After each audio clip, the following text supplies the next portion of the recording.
Okey, lebuh raya juga memendekkan masa perjalanan antara Ampang dan Kajang. Dan apabila saya dengar daripada polis bantuan di sini, polis highway lah, dia kata sampai ke Karak, sampai ke Zoo Negara, iaitu 2 tahun akan datang lagi. Highway ni free untuk hari ni selama 31 hari bulan 31 hari bulan 9. Okey, so kepada korang boleh tengok review kat tepi kita ni. Macam inilah keadaan lebuh raya di Hulu Langat.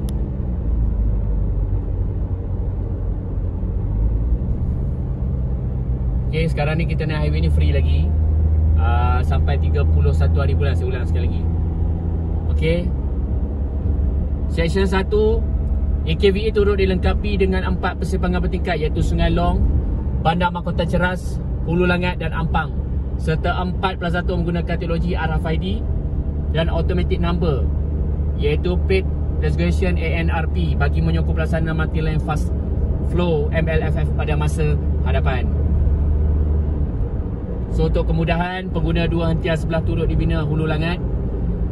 Continue straight for 12 minutes or Ampang. Perimeter Central bagi pemasangan RFID.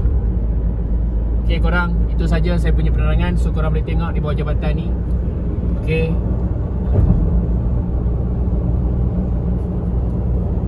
dan juga saya akan tunjuk kepada korang macam mana rupa dia. Okay, ini dia pemandangan di Hulu Langat. Saya ulang sekali lagi, highway ni akan sambung terus sampai ke Jalan Karak.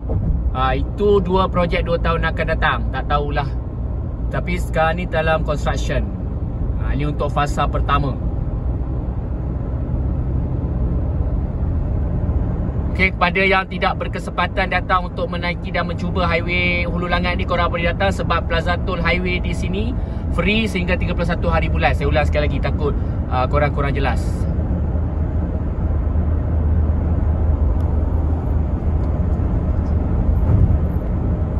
Ada beberapa hari lagi sebelum highway ni secara rasmi akan dibayar tol. Okey, tidak akan dihapuskan tol oleh kerajaan Madanun. So kita terus perjalanan kita. Saya bawa korang jalan-jalan melihat kawasan di sini.